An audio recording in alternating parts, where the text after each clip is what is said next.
Bonjour à tous, j'espère que vous allez bien. Alors aujourd'hui, je vais vous parler du château de Malromé, comme c'était prévu depuis quelques temps. Alors le château de Malromé, d'abord il faut savoir qu'il est situé à Saint-André-du-Bois, dans l'Entre-deux-Mers. C'est d'abord un domaine viticole. Les premières vignes sont plantées dès le XIVe siècle et ça appartenait à la famille des seigneurs de Saint-Macaire qui vont au XVIe siècle, puis au XVIIe et XVIIIe, construire et agrandir ce château qui au XVIIIe siècle va passer dans de nouvelles mains. Et ça va être la veuve du baron de Malromé qui va acheter ce château. Elle s'appelait Catherine de Fortade. Alors, quand elle meurt, ce sont deux de ses neveux qui vont hériter de ce domaine et qui vont, alors ils sont ministres sous Napoléon III, hein, attention, et ils vont faire restaurer le château à la Viollet-le-Duc. Hein, donc ils vont reproduire la tour du XVIe siècle, ils vont la refaire à ce moment-là, donc au XIXe siècle. Ils vont créneler la façade alors qu'il n'y avait pas de crénelage au Moyen-Âge. Bon, c'est du grand Viollet-le-Duc. Ce n'est pas lui qui intervient lors des travaux. Il est à ce moment-là en train de travailler à Roquetaillade. Hein. Alors en 1870, nos deux ministres ne sont plus ministres et c'est à ce moment-là que ça va passer dans la famille de Toulouse-Lautrec. Comment? Par sa mère. C'est Adèle qui va habiter ce château, qui va l'acheter en 1883. Elle en a connaissance par sa cousine. Alors, la famille de Toulouse-Lautrec, c'est la famille qui descend en fait des comtes de Toulouse. Donc c'est une très ancienne famille de la noblesse. Et c'est par sa cousine, Madame Pascal, qu'Adèle va entendre parler du château. Madame Pascal, elle habite au château de Respide, qui est dans la commune de Royan, qui fait toujours du vin aujourd'hui d'ailleurs. Et Adèle vient chaque été avec son fils Henri visiter sa cousine, elle reste quelques jours. Et quand le château est en vente, eh bien Madame Pascal pense tout de suite à sa cousine, puisqu'elle sait qu'Adèle a pour projet de prendre un peu de distance avec Alphonse, le comte Alphonse, son mari. Et en 1883, donc, elle achète le château. Henri n'habite pas avec elle, il est déjà à Paris, mais il revient chaque été. Hein.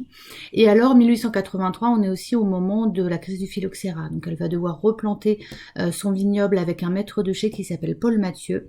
Et ce Paul Mathieu, on a son portrait qui a été retrouvé sur les murs du château, peint directement sur le badigeon du mur par Toulouse-Lautrec. Alors moi j'aime à penser que si on enlevait ce qui habille les murs, mais peut-être qu'on trouverait d'autres portraits comme ça. Alors toujours est-il que quand Adèle meurt, c'est un neveu aussi à elle qui va hériter du château, qui est banquier.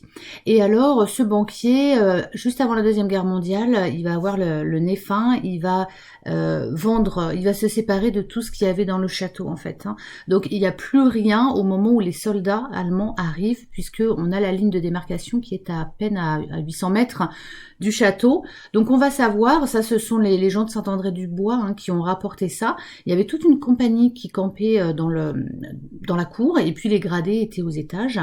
Alors après, une fois que les Allemands sont partis, ça va tomber complètement en ruine et ça va être racheté dans les années 50. Alors là, on a pas mal de familles qui vont passer par le château. Je vous épargne tous les noms, mais on a un document qui a été fait avec un genre d'arbre généalogique des différentes familles qui sont passées. Et ça va être restauré par des passionnés de vieilles pierres, des passionnés de Toulouse-Lautrec, qui vont donc les creuser dans les poutres pour remettre des ipènes, etc. Bref, remettre un petit peu ce château en état. Le propriétaire actuel, c'est un monsieur qui s'appelle Kim Huynh et qui vit en Chine. Et il a laissé la gestion à ses deux filles qui dirigent depuis Paris, donc avec leurs enfants. Ils viennent l'été, ça reste un domaine quand même familial. Et un domaine privé bien sûr.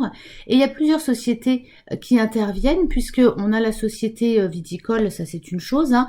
Rappelez-vous, au 14e, on plante le domaine, et donc Malromé est l'un des plus anciens domaines viticoles toujours en activité aujourd'hui, avec 43 hectares quand même, et des appellations telles que Bordeaux rosé, Bordeaux supérieur et Bordeaux blanc. Alors ce sont des vins que vous pouvez retrouver aussi bien dans la boutique, vous pouvez également en goûter quelques-uns dans dans le restaurant qui est loué par la maison d'Arrose, et qui propose d'ailleurs à ce propos des brunchs le dimanche midi qui sont assez sympathiques. Donc j'espère que, ma foi, quand on pourra ressortir, c'est quelque chose que vous irez tester. Et vous avez également une société, une boutique. Dans cette boutique, vous allez retrouver, outre des ouvrages sur Toulouse-Lautrec, vous trouverez du vin et vous trouverez également du miel, parce que il y a une forêt de 8 hectares et vous avez 19 ruches qui sont cultivées, et donc 3 miels qui sont en vente. Et puis vous avez également une société qui intervient, c'est un genre de cercle historique, artistique, j'ai envie de dire plutôt, qui s'occupe des expositions. Vous avez tout un espace d'exposition temporaire également. Voilà. Mais j'espère que cette petite découverte vous aura donné envie de visiter le château quand celui-ci ouvrira de nouveau. Et puis dans de prochains épisodes, j'essaierai de vous parler un petit peu plus de Toulouse-Lautrec lui-même, des portraits qui ont pu être dans le circuit de visite mais qui ont changé. Mais heureusement pour vous, j'en avais pris quelques photos, donc je vous parlerai de tout ça. On parlera aussi de son addiction, de sa maladie, on parlera un peu de ses parents, bref, on élargira un petit peu le sujet. Voilà. Restez chez vous, portez-vous bien, à bientôt.